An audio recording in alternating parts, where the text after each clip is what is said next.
बेटा अपना जो बायो का पहला क्वेश्चन था वो था in which of the plant group chitinous cell wall is found. ये बहुत इजी सवाल था और ये लास्ट कुछ साल से काफ़ी फेमस क्वेश्चन है और ये काफ़ी बार एग्जाम से पूछा भी हुआ है। और इसका जो आंसर होगा बेटा वो फंगाई है। इसका आंसर क्या है बेटा? फंगाई है। ये फंगाई की जो सेल्वल होती है वो काइटिन से बनी होती है प्लस पॉलीसेकेराइड की बनी होती है। ठीक है। बाकी अगर अपने दूसरे ऑप्शन की बात करें, यहाँ पे एल्गी दिया हुआ है। एल्गी की जो सेल्वल है वो मैंगनीज, सेलुलोज, पैक्टिन इन सब की बनी होती है। फिर थैलोफाइटा जो है, थैलोफाइटा में कौन आते हैं? एल्गी आते हैं। तो एल्गी थैलोफाइटा के अंदर ही आते हैं। अगली अपन बात करें ब्रायोफाइटा, तो ब्रायोफाइटा भी क्या है? एक डिवीज़न है जो कि एल्गी के बाद में आता है। तो इनकी भी जो सेलुलर होती है वो किससे बनी होती है? सेलुलोज, पैक्टिन इन सब की बनी होती है। तो जो मेन अपना आंसर था इस क्वेश्चन का कि in which of the plant group chitinous cellulose is found, तो इसका आंसर क्या होगा बेटा? फंगाई होगा। बेटा नेक्स्ट जो सवाल था, नेक्स्ट सवाल अपना ये है कि the light reaction occurs in which part of chloroplast. तो ये भी बड़ा इजी सवाल था। अपन क्लोरोप्लास्ट का एक रफ डायग्राम ड्रॉ कर लेते हैं। अपन देखते हैं क्लोरोप्लास्ट में पे दो वॉल होती है, one is outer wall, one is inner wall. यहाँ पे अंदर क्या होता है बेटा? स्टैक्स लाइक स्ट्रक्चर प्रेजेंट होते हैं and these stacks like structures are called grana. ठीक है ना। यहाँ पे जो एक स्टैक होता है इसको बोलते हैं बेटा थाइलेकॉइड। इसको अपन एक को क्या बोलते हैं बेटा? थाइलेकॉइड। और इस पूरे थाइलेकॉइड्स को अपन ग्रुप में क्या बोलते हैं बेटा? ग्रेना बोलते हैं। क्या बोलते हैं बेटा? ग्रेना। ग्रेना जो पार्ट है क्लोरोप्लास्ट का, वहाँ पे क्या होता है बेटा? लाइट रिएक्शन होती है। वहाँ पे क्या होती है बेटा? Light reaction. और जो इसका स्ट्रोमा पार्ट है, जो fluid filled space present inside the chloroplast, उसके अंदर क्या होती है बेटा? Dark reaction. इसको बोलते हैं बेटा स्ट्रोमा। इसको क्या बोलते हैं बेटा? स्ट्रोमा। तो स्ट्रोमा के अंदर होती है डार्क रिएक्शन और ग्रेना के अंदर क्या होती है बेटा? Light reaction. तो यहाँ पे जो अपना लाइट रिएक्शन पूछा है इसका आंसर क्या हो जाएगा बेटा? ग्रेना। क्लियर है? ठीक है ना। आउटर वॉल पे तो होगी नहीं, स्ट्रोमा में डार्क रिएक्शन होती है। स्ट्रोमा में कौन सी रिएक्शन होती है बेटा? डार्क रिएक्शन होती है। और यहाँ पे कौन सी होती है बेटा? लाइट रिएक्शन होती है। तो इसका आंसर क्या हो जाएगा बेटा? लाइट रिएक्शन, जो कि ऑप्शन कौन सा है अपना? थर्ड। क्लियर है? नेक्स्ट जो क्वेश्चन है वो ये है कि लैक मतलब कमी, lack of which element occurs when algal bloom is formed in water body. तो ये भी बड़ा बहुत इजी सवाल है। जब एल्गल ब्लूम बनता है उस समय क्या होता है बेटा? ऑक्सीजन की डेफिशिएंसी होती है। ऑक्सीजन की क्या होती है? डेफिशिएंसी, जिसकी वजह से वहाँ पे जो रहने वाली जो स्पीसीज़ हैं उनके लिए, उनमें वाटर में जो होगी ऑक्सीजन की डेफिशिएंसी हो जाएगी, तो वहाँ पे जो रहने वाली स्पीसीज़ होंगी उनकी क्या होती है? डेथ हो जाती है। तो ये भी बहुत ईजी सवाल था। इसका आंसर क्या हो जाएगा बेटा? ऑक्सीजन। क्लियर है? नेक्स्ट जो क्वेश्चन है वो ये है कि the plant group which called pollution indicator. ये भी काफ़ी मतलब कि अच्छा सवाल था और ये काफ़ी इंपॉर्टेंट सवाल भी है कि जब भी पॉल्यूशन बढ़ता है, लेकिन उसको थोड़ा सा इसको और भी अच्छा अगर वो बनाता तो यहाँ पे वो इंडिकेट करता कि सल्फ़र के ऑक्साइड का पॉल्यूशन, सल्फ़र के जो ऑक्साइड्स होते हैं उनके पॉल्यूशन को जो इंडिकेट करता है, ठीक ना, वो कौन सा प्लांट ग्रुप होता है? ठीक है ना। तो वो कौन सा होता है बेटा? लाइकेन। ये भी बहुत अच्छा सवाल था। यहाँ पे क्या होता है कि जहाँ सल्फ़र के ऑक्साइड ज़्यादा होते हैं वहाँ पे अपन क्या करेंगे? लाइकेन छोड़ देंगे। तो लाइकेन वहाँ ग्रोथ नहीं करेगी। इसका मतलब वहाँ पॉल्यूशन क्या है? बहुत ज़्यादा है। ठीक है। तो अपन इसको ऐसे लिख सकते हैं कि lichen is inversely proportional two sulphur oxide level और पॉल्यूशन। ठीक है। ये भी अपन ऐड कर सकते थे कि लाइकेन की जो ग्रोथ होगी वो इन्वर्सली प्रोपोर्शनल होती है किसके? सल्फर ऑक्साइड के की अमाउंट पे या फिर उसकी पॉल्यूशन लेवल के ऊपर। तो लाइकेन की जो ग्रोथ अगर ज़्यादा होगी इसका मतलब कि वहाँ पे पॉल्यूशन क्या है बेटा? बहुत कम है। और अगर पॉल्यूशन बहुत ज़्यादा है तो लाइकेन की ग्रोथ क्या होगी? बहुत कम होगी। तो इसीलिए अपन लाइकेन को यूज़ कर सकते हैं एज ए पॉल्यूशन इंडिकेटर। ठीक है ना। तो ये भी बहुत ईजी सवाल था। ये जो सवाल है बेटा ये आपकी 10th क्लास की बुक से आया था और इस सवाल में इसने ये पूछा है कि जो जीनोटिपिक रेशियो होगा किसका? F2 generation of monohybrid cross. पहली बात तो मोनोहाइब्रिड क्रॉस क्या होता है? अपन इसमें एक कैरेक्टर की स्टडी करते हैं, उसको अपन क्या बोलते हैं? Monohybrid cross. ठीक है ना। मतलब हम लोग यहाँ पे एक कैरेक्टर लेके चलेंगे। मान लो बेटा अपन ने यहाँ पे हाइट ली है, अपन ने यहाँ पे क्या लिया बेटा? हाइट एज अ कैरेक्टर लिया है, एक कैरेक्टर। ठीक है। और इसमें इसने बोला है कि सेकेंड जनरेशन का हमें जीनोटिपिक रेशियो निकालना है। अब जीनोटिपिक मतलब होता है कॉम्प्लेक्स रेशियो। ठीक है ना। एक होता है फिनोटिपिक जो कि सिंपल रेशियो, ठीक है ना, जो को बाहर से देख के आइडेंटिफाई करते हैं। ठीक है ना। और जीनोटाइपिक रेशियो क्या होता है, genetic constitution of an organism, किसी भी ऑर्गेनिज्म का जो जेनेटिक कॉम्पोजिशन होता है उसको अपन क्या बोलते हैं, जीनोटाइपिक रेशियो, या फिर इसको बोलते हैं कॉम्प्लेक्स रेशियो। कैसे निकालते हैं, देखो बेटा, अपन ने हाइट लिया है, तो मान लो बेटा हाइट में अपन ने एक मेल लेंगे और एक क्या लेंगे बेटा, फीमेल लेंगे। जो मेल होगा मान लेते हैं ये कैपिटल टी है, और जो फीमेल होगा वो मान लेते हैं बेटा स्मॉल टी है, जो दोनों ही होमोजाइगस कैरेक्टर है। क्लियर है। यहाँ से जो मेल पेरेंट होगा वो गैमेट बनाएगा बेटा कैपिटल टी, और यहाँ जो बेटा फीमेल होगी वो गैमेट बनाएगी क्या, स्मॉल टी। दोनों का फ्यूज़न होगा और F1 जनरेशन आएगी, और ये बनेगी बेटा कैपिटल टी स्मॉल टी। इस स्टेज को अपन बोलते हैं F1 जनरेशन या फिर फर्स्ट फ्लियल जनरेशन। क्लियर है। अब अपन यहाँ से F1 जनरेशन से बनाएंगे F2 जनरेशन। क्लियर। लेकिन पहले F2 जनरेशन निकालने के लिए उसके गैमेट्स तो बनाते हैं। गैमेट्स कैसे बनाएंगे बेटा, तो उसके लिए भी फॉर्मूला होता है कि नंबर ऑफ गैमेट्स निकालने का फॉर्मूला क्या होता है, 2 की power n, where n is number of heterozygous pair. Clear है। Number of heterozygous pair in F1 hybrid. F1 hybrid में बेटा कितना हेट्रोजाइगस पेयर है, सिर्फ एक ही है, capital T small T. This is pair, heterozygous pair. Clear है। तो 2 की पावर कितना जाएगा बेटा, 2 की पावर 1। इसका मतलब गैमेट्स कितने बने अपने पास, 2 गैमेट्स बने। ठीक है ना। कौन कौन से बनेंगे, यहाँ देखो, अगर F1 जनरेशन में अपने पास क्या आया है, कैपिटल टी स्मॉल टी आया है, इससे अगर अपन गैमेट्स बनाएंगे तो एक तो बनेगा क्या बेटा, कैपिटल टी, और एक बनेगा क्या बेटा, स्मॉल टी। क्लियर है। एक बनेगा कैपिटल टी और एक क्या बनेगा बेटा, small T. In capital T small T को अपन सेल्फ फर्टिलाइजेशन करवाते हैं। ठीक है ना, सेल्फिंग करवा देंगे इनकी।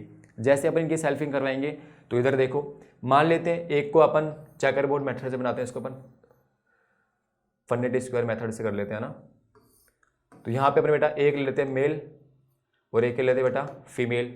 जब अपन मेल लेंगे तो मेल क्या होगा बेटा, कैपिटल टी स्मॉल टी, और एक अपन ले लेते हैं female, capital T small T. Selfing करवा रहे हैं तो एक बार इस कैपिटल टी को अपन इस कैपिटल टी से बिठा देते हैं तो ये बनेगा बेटा कैपिटल टी। एक बार अपन इस कैपिटल टी को इस स्मॉल टी के साथ बिठा देते हैं तो क्या बनेगा बेटा, कैपिटल टी स्मॉल टी। एक बार अपन इस स्मॉल टी को इस कैपिटल टी से बिठा देते हैं तो बेटा क्या बनेगा, कैपिटल टी स्मॉल टी। एक बार बेटा अपन इस स्मॉल टी को बिठा दो तो क्या बन जाएगा बेटा, 2 स्मॉल टी बन जाएगा। अब मेरी बात सुनो, अब यहाँ से निकालना अपन को फिनोटाइपिक और जीनोटाइपिक रेशियो। कैसे निकालेंगे बेटा, सुनो, यहाँ पे टोल प्लांट कितने हैं, ये भी टोल है, ये भी टोल है, ये भी टोल है। तो जब फिनोटाइपिक रेशियो लिखने जाएंगे तो 3 तो टोल है और एक क्या है बेटा, ड्वार्फ है। क्योंकि हमें फिनोटाइपिक का मतलब बाहर से कोई प्लांट कैसा दिख रहा है, बाहर से कोई प्लांट कैसा दिख रहा है, इसका मतलब उसको बोलते हैं फिनोटाइपिक रेशियो। तो बाहर से 3 तो दिखेंगे टोल और एक कैसे दिखेगा बेटा, ड्वार्फ, तो इसको अपन बोलेंगे फिनोटाइपिक रेशियो। जीनोटाइपिक रेशियो क्या होता है, जेनेटिक कॉम्पोजिशन, जो हमें बाहर से नहीं दिखता, क्योंकि इट इज जेनेटिक कॉम्पोजिशन, जो हमें बाहर से नहीं दिखेगा, हमें उसको इंटरनली देखना पड़ेगा। क्या चेक करो, कैपिटल टी जैसा और कोई है क्या, और कोई नहीं है, इसका मतलब ये अकेला ही है।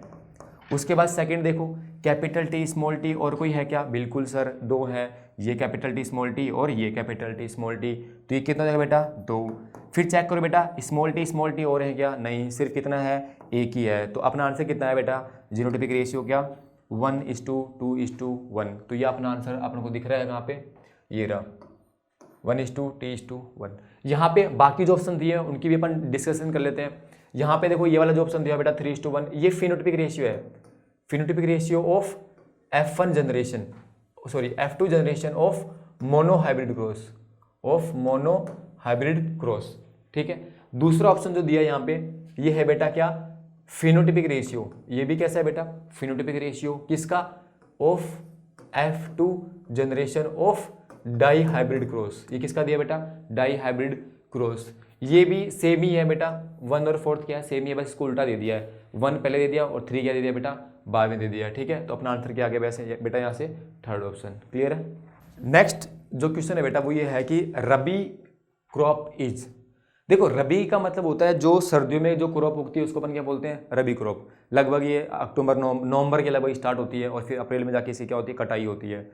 ठीक है ना। तो इसमें देखो अपन देखते हैं ओराइजा सटाइवा। अभी इसने क्वेश्चन बड़ा अच्छा बनाया है, इसने रबी क्रॉप तो पूछ लिया लेकिन इसने डायरेक्ट नाम ने देखे, इसने साइंटिफिक नेम्स दे दिए। जैसे इसने ओराइजा सटाइवा, ठीक ना, ओराइजा सटाइवा साइंटिफिक नेम दे दिया, ट्रिटिकम साइंटिफिक नेम है, और पेनिसेटिम टाइफोइडिस, ठीक है ना, ये भी साइंटिफिक नेम है, बाजरा, और ये तुम्हारा मक्का।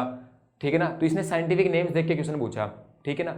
तो यहाँ पे जो बेटा आंसर होगा गेहूं, तुम्हें दिख रहा है ट्रिटिकम एसेटिवम किसका साइंटिफिक नेम है, गेहूं का साइंटिफिक नेम है। और गेहूं को अपन कब उगाते हैं, सर्दी में उगाते हैं, ठीक है ना, लगभग अब नवंबर स्टार्टिंग में, और फिर अप्रैल में इसकी क्या करते हैं बेटा अपन कटाई करते हैं। तो इसका आंसर क्या हो जाएगा बेटा ट्रिटिकम एसेटिवम, ठीक है ना, क्योंकि ये जो है ना ट्रिटिकम एसेटिवम ये साइंटिफिक नेम है किसका, गेहूं का, ठीक है। तो और बाकी बाजरा है, मक्का है, इसको अपन कब उगाते हैं बेटा, नॉर्मली कब उगाते हैं इनको अपन, लगभग गर्मियों की जब बारिश आती है स्टार्टिंग में उस समय इनको उगाते हैं, मतलब वो आगे खरीफ खुरक के अंदर। क्लियर है। नेक्स्ट जो क्वेश्चन है बेटा वो ये है कि Kaila Devi national park is situated at. ये जो क्वेश्चन था ये डायरेक्ट था क्वेश्चन, बायोडाइवर्सिटी से आते हैं, हमेशा क्वेश्चन आते हैं कि नेशनल पार्क कहाँ प्रेजेंट है, ठीक है ना। तो ये जो फेमस क्वेश्चन था, तुम एनटीएससी एग्जाम दे रहे हो तो डेफिनेटली क्वेश्चन राजस्थान से आना था। तो ये क्वेश्चन भी कहाँ से आया बेटा, राजस्थान से आया है, क्योंकि कैलिडो नेशनल पार्क कहाँ प्रेजेंट है, राजस्थान में प्रेजेंट है, ठीक है। तो ये भी क्वेश्चन क्या था तुम्हारी बायोडाइवर्सिटी चैप्टर से डायरेक्ट आया है, आरबीसी की बुक से, है ना। नेक्स्ट जो क्वेश्चन है वो ये है कि disease caused by virus, virus से इनमें से कौन सी डिजीज होती है।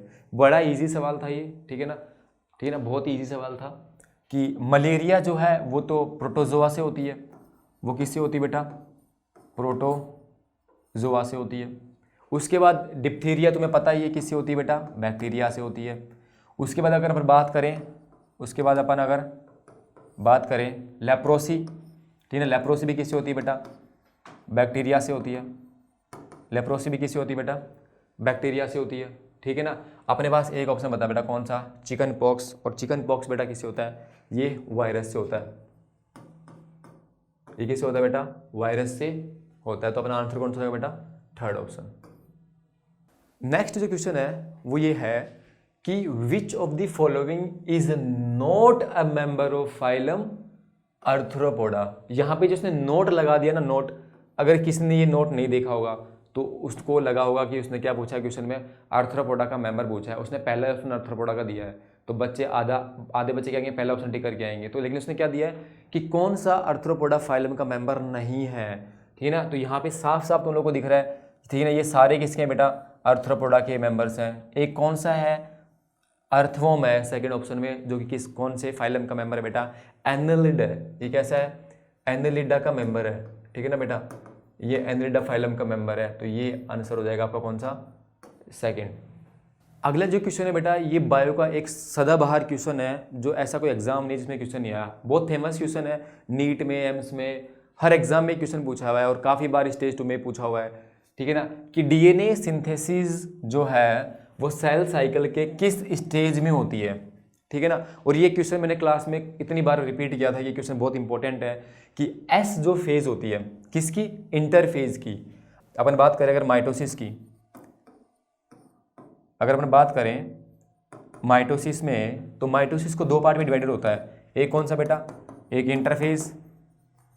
इंटरफेज और एक कौन सा बेटा, डिवीजन फेज, ठीक है ना। फिर इंटरफेस की बेटा 3 स्टेज होती हैं, इंटरफेस की भी 3 स्टेज होती हैं, one is G1, one is S and last is G2 phase.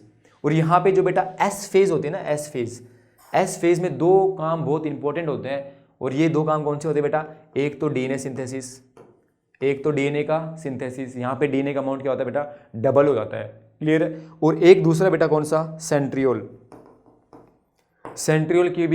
भी यहाँ पे रेप्लिकेट करता है, डबल हुआ है, एक से क्या होता है बेटा, डबल हुआ है। तो ये 2 क्वेश्चन बहुत ही फेमस है, जो मैंने काफ़ी बार रिपीट भी किए थे, और इनमें से एक क्वेश्चन एक आ भी गया एग्जाम के अंदर, ठीक है ना, कि DNA synthesis takes place in S phase of cell cycle, clear है। और दूसरा क्वेश्चन कौन सा बेटा, सेंट्रियोल, तो ये भी बहुत इंपॉर्टेंट था, लेकिन यहाँ से कौन सा है बेटा, डीएनए का सिंथेसिस, जो कि इसमें होता है बेटा, एस फेज में होता है।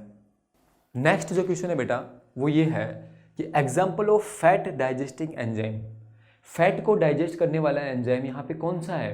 तो अपन देखते हैं बेटा ऑप्शन में, पहला जो बेटा ऑप्शन दिया हुआ है वो है बेटा अमाइलेज।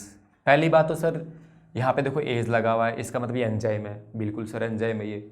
फिर सर ये अमाइलेज डाइजेस्ट किसका डाइजेशन करता है, बिल्कुल ये स्टार्च का डाइजेशन करता है। किसका डाइजेशन करता है, स्टार्च का। क्या ऑप्शन में हमें क्वेश्चन में स्टार्च के लिए पूछा है, नहीं, तो पहला ऑप्शन बेटा कट गया। दूसरा ऑप्शन देखो पेप्सिन बेटा स्टोमक में किसका डाइजेशन करता है, प्रोटीन का डाइजेशन करता है। किसका डाइजेशन करता है बेटा, प्रोटीन का, ठीक है ना। तो प्रोटीन का डाइजेशन हमें भी नहीं, हमें तो फैट का डाइजेशन देखना है, ठीक है ना। थर्ड ऑप्शन अपन देखते हैं लाइपेज। तो लाइपेज किसका डाइजेशन करता है बेटा? फैट का डाइजेशन करता है। किसका डाइजेशन करता है बेटा? फैट का डाइजेशन करता है। तो यहाँ से अपना आंसर क्या हो जाएगा बेटा? Third option lipase. फिर भी अपन फोर्थ ऑप्शन को डिस्कस कर लेते हैं कि सर फोर्थ ऑप्शन क्या है। फोर्थ ऑप्शन देखो न्यूक्लियसेस दिया हुआ है। क्या दिया बेटा? न्यूक्लियसेस। तो ये जो न्यूक्लियोटाइड्स होते हैं, न्यूक्लियोसाइड्स होते हैं जो डीएनए के अंदर प्रेजेंट होते हैं, ठीक है ना, उनसे रिलेटेड है ये। तो ये आप लोग देख लेना यहाँ से, है ना। आंसर कौन सा हो जाएगा अपना? Third option. अगला क्वेश्चन बेटा जो है वो एक्चुअली बायो का नहीं है, वो फिजिक्स का है और ये बायो में दे दिया है, ठीक है ना। तो अपन इसको डिस्कस कर लेते हैं। ये डायरेक्ट जो अपना साइंटिस्ट वाला चैप्टर है वहाँ से क्वेश्चन आया था ये, कि Indian scientist known as research on cosmic rays and nuclear energy. तो इसका जो आंसर होगा बेटा वो क्या होगा बेटा? होमी जहांगीर बाबा। क्लियर है? तो इसका आंसर क्या होगा बेटा? Fourth option. नेक्स्ट जो क्वेश्चन है बेटा अपना वो ये है कि ताल छप्पर wild life sanctuary is located at, ठीक है। तो ये भी बहुत ईजी सवाल था, बुक से डायरेक्ट आया था, आरबीसी किताब से। तो इसका आंसर क्या हो जाएगा बेटा? चूरू। वैसे ही आपके जो एसएसटी है वहाँ पे भी आप लोग पढ़ लेते हो, ठीक है ना। हिस्ट्री ज्योग्राफी के अंदर ही आप लोग एसएसटी के अंदर भी पढ़ लेते हो कि ताल छप्पर जो है वाइल्ड लाइफ सेंचुरी कहाँ प्रेजेंट है ज्योग्राफी के अंदर। तो वो क्या हो जाएगा बेटा? चूरू के अंदर प्रेजेंट है ये, ठीक है ना, ताल छप्पर। नेक्स्ट जो क्वेश्चन है बेटा वो ये है कि disease caused by deficiency of vitamin C. Vitamin C अभी काफ़ी चल रहा है, कोरोना वायरस चल रहा है, तो उसमें विटामिन सी डॉक्टर सजेस्ट करता है, ठीक है ना, सिट्रस, ठीक है ना। तो विटामिन सी की डेफिशिएंसी से कौन सी डिजीज होती है? तो पहला ही ऑप्शन दिया बेटा स्कर्वी, ठीक है ना। ये विटामिन सी की डेफिशिएंसी से होता है। क्या होता है सर स्कर्वी? थोड़ा बता दो हमें। इसका मतलब होता है ब्लीडिंग इन गम्स। तुम्हारे जो मसूड़े होंगे उनमें से क्या निकलेगा बेटा? ब्लीडिंग होगी, ठीक है ना। उसको अपन बोलते हैं क्या? स्कर्वी, जो किससे होती है बेटा? विटामिन सी के डेफिशिएंसी से होती है। थोड़ा बाकी ऑप्शंस के बारे में भी डिस्कस कर लेते हैं कि नाइट ब्लाइंडनेस जो है वो किससे होती है? ये होती है बेटा विटामिन ए से होती है। विटामिन ए से क्या होती है बेटा? Night blindness. उसके बाद अगर बात करें बेरी किससे होती है? विटामिन बी से होती है, विटामिन B1 से होती है। उसके बाद अपन अगर रिकेट्स की बात करें तो ये किससे होती है बेटा? विटामिन डी से होती है। बेंडिंग ऑफ बोन्स, ठीक है ना, बोन बिकम वीक्स, ठीक है ना, and chance of fracture will be increase, ठीक है ना। तो ये आप लोगों को देखना है।